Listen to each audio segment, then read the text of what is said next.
Hello children, welcome back to the channel. I hope you all are doing well and studying hard for your board exams. Today we are going to start with a new chapter of civics, the Supreme Court.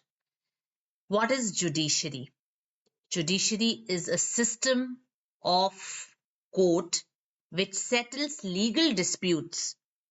Disputes कैसे? Between people, if people have disagreements, and it also is the interpreter of the constitution. And that is why it is called the guardian of the constitution.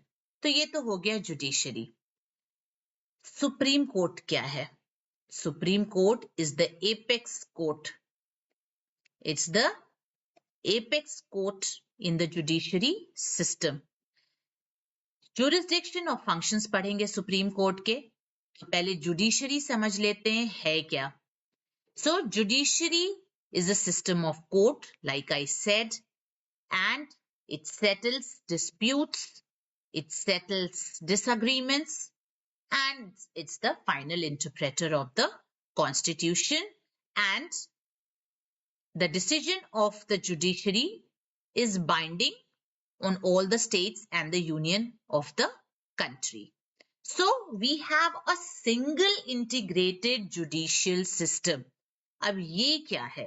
Single integrated judicial system का मतलब है कि सबसे ऊपर जो court है वो है सुप्रीम कोर्ट, उसके नीचे आता है हाई कोर्ट और उसके नीचे आता है डिस्ट्रिक्ट कोर्ट. इसके क्लासिफिकेशंस हम बाद में भी पढ़ सकते हैं. डिस्ट्रिक्ट कोर्ट में civil court, criminal court and of course financial court भी एक होता है.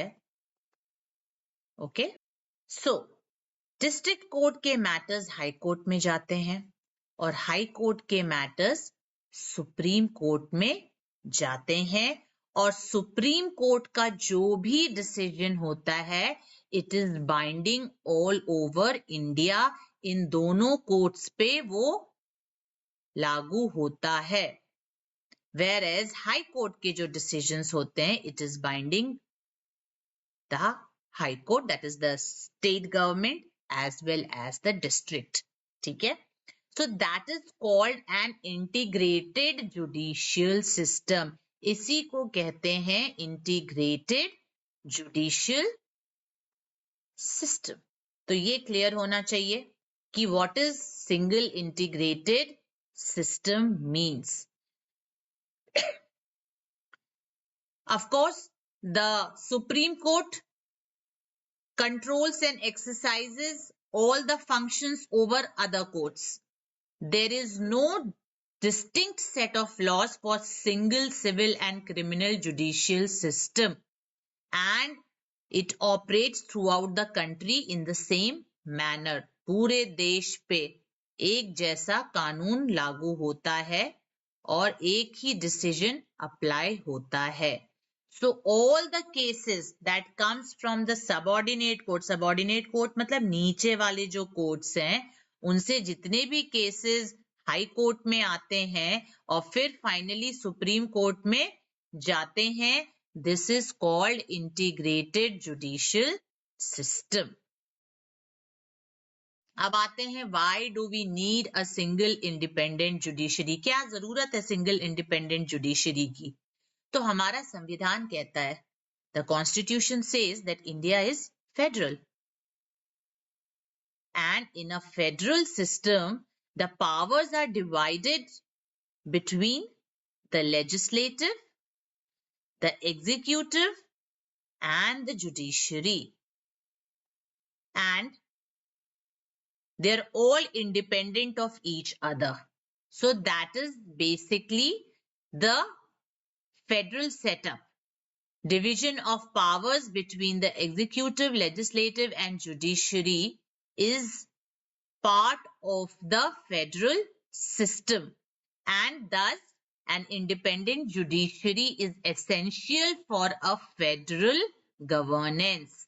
ये यहाँ mentioned है कि impartial judiciary and an independent judiciary is essential for the federal government. So in a representative government, the administration of justice assumes special significance in view of rights of people.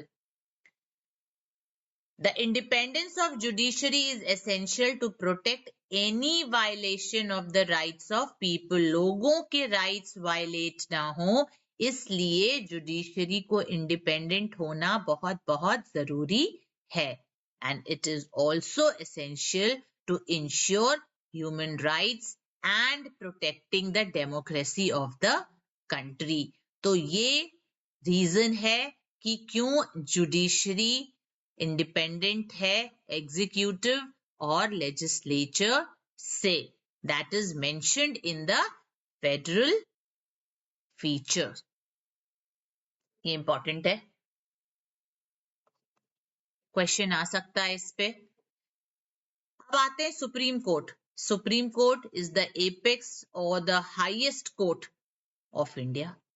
और Supreme Court बनी थी 28 जनवरी को 1950.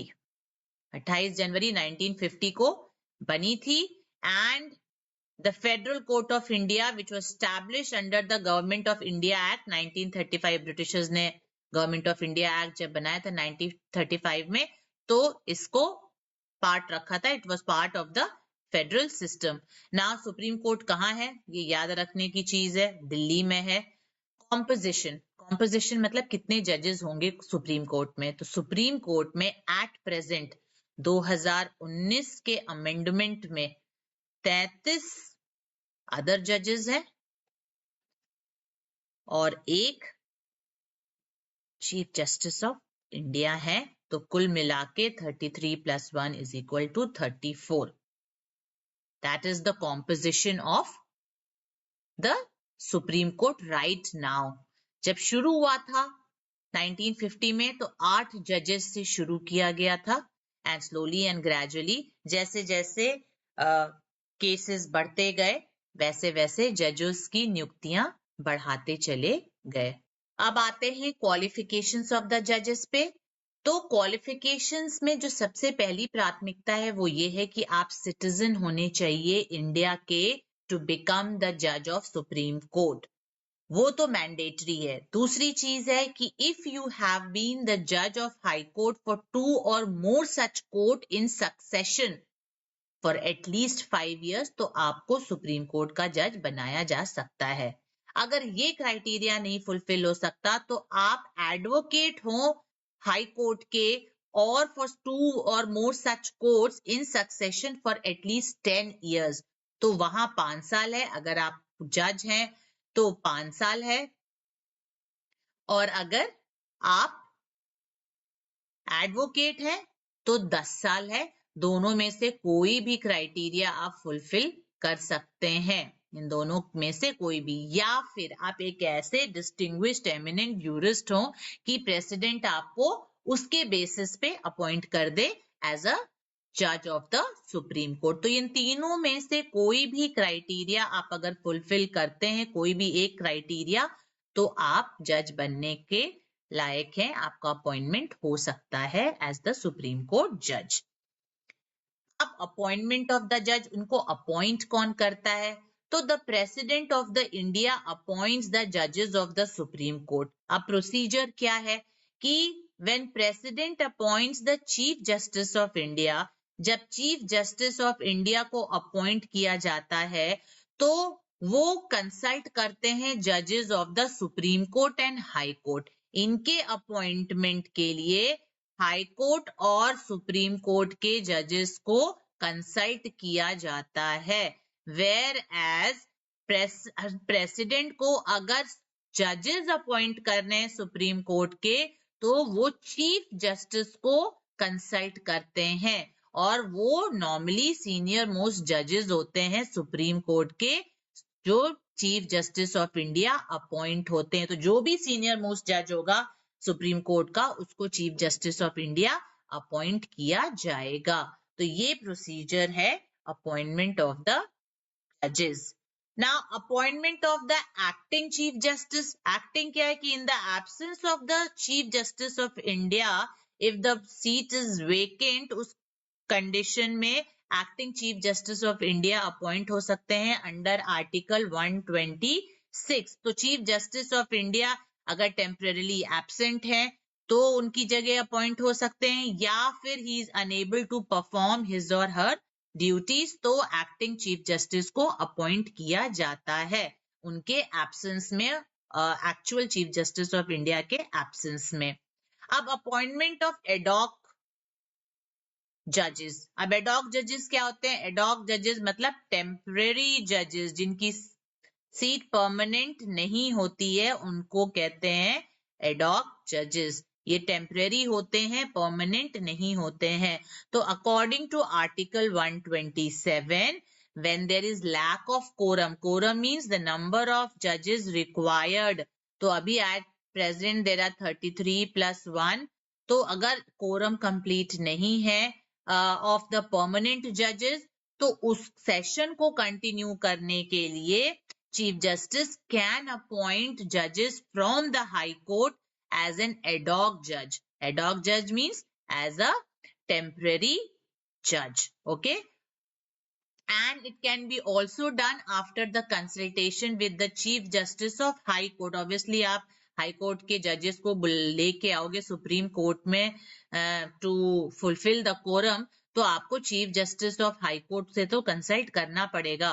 सो and of course the consent of the president is important for appointment of the जजेस on ad hoc basis. So this the appointment should be qualified. The judge so appointed should be qualified for the appointment of the judges of the Supreme Court. तो वो criteria उनको fulfil करना चाहिए कि वो high court में at least 10 साल से एडवोकेट रहे हों, 5 साल के लिए जज रहे हों, तो उस कंडीशन में आप सुप्रीम कोर्ट के जज एडॉक पे अपॉइंट हो सकते हो.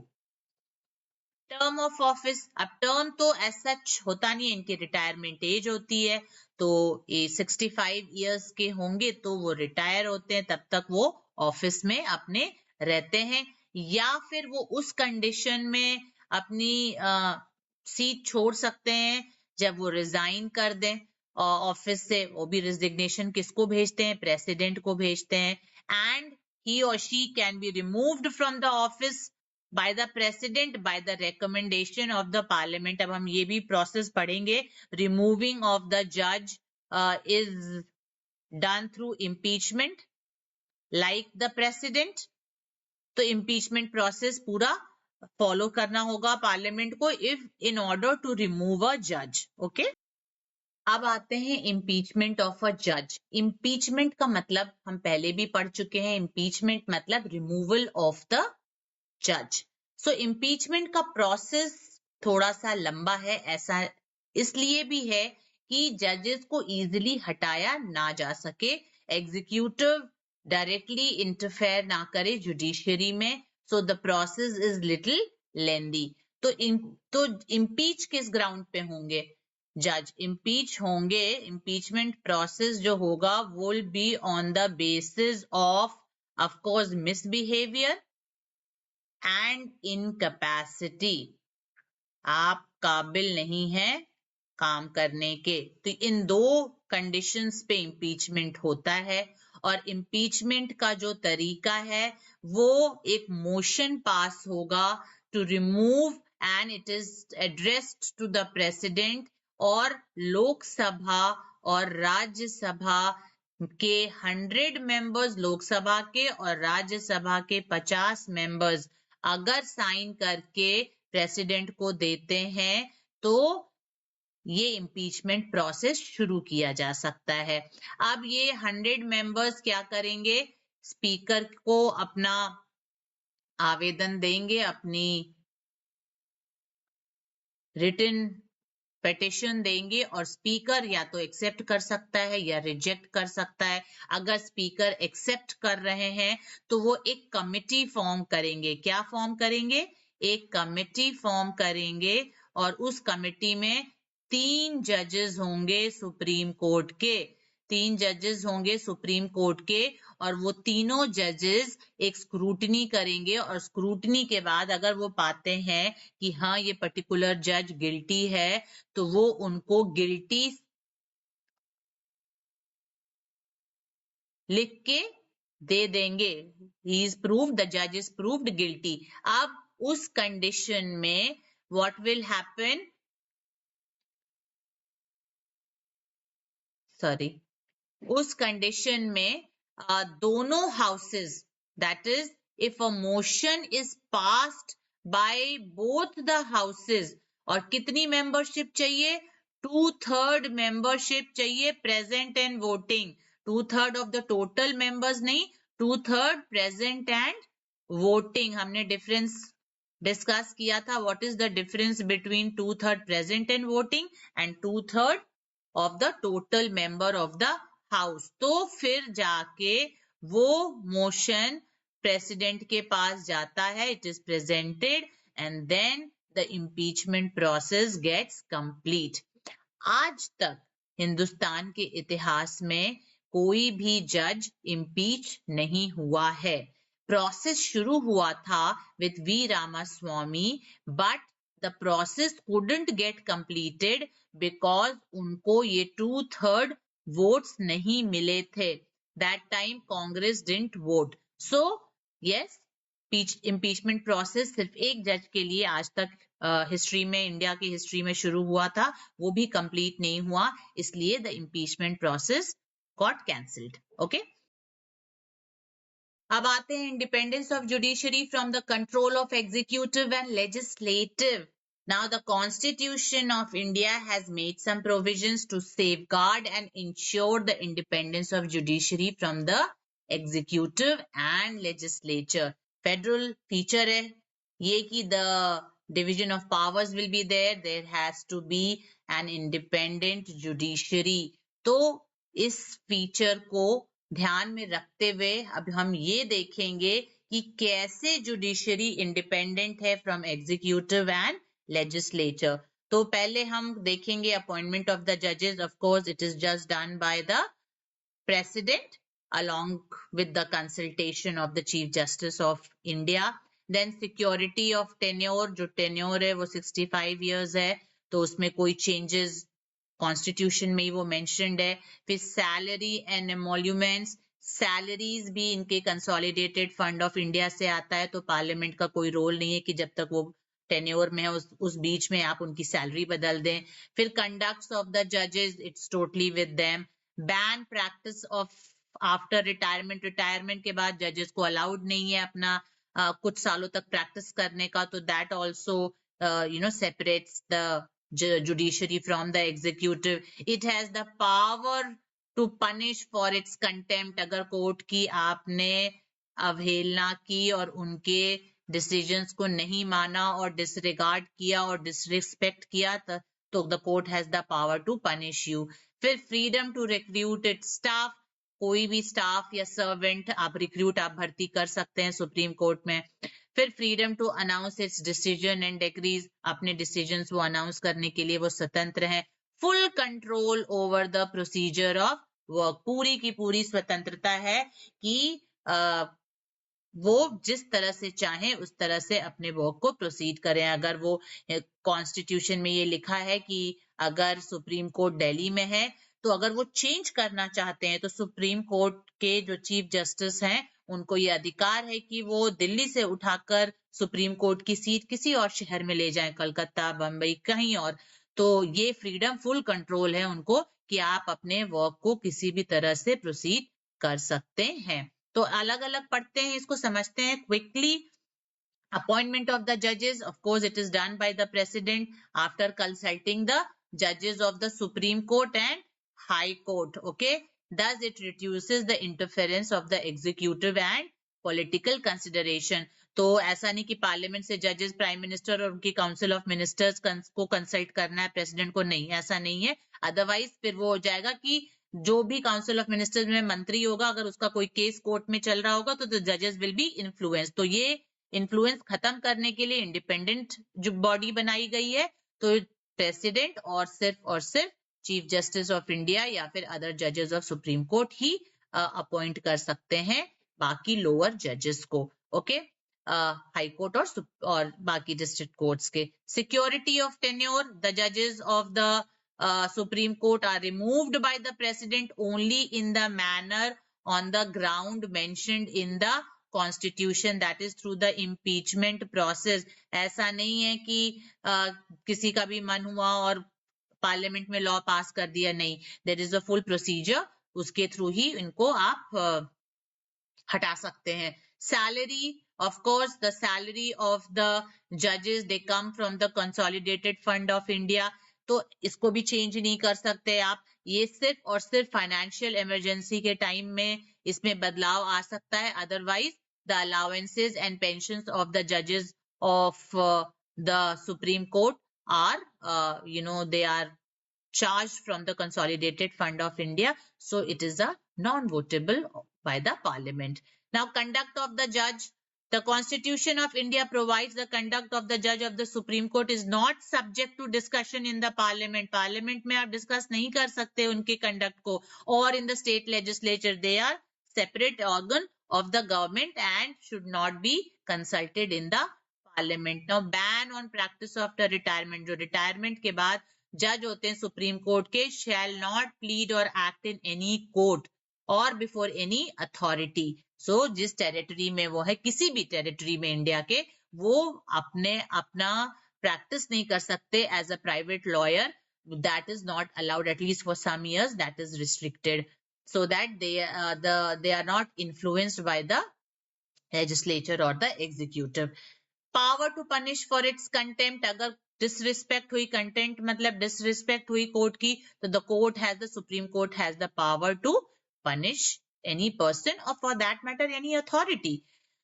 Freedom to recruit it staff. आपको स्वतंत्रता है. The chief justice of India has the right to recruit officers and servants of the Supreme Court without any interference from the executive. Now, freedom to announce its decision and decrees. The judges have to complete freedom to announce their decision and discuss in the court chambers. Full control over its procedure of work. Now, the Supreme Court is free to decide its own procedure of work.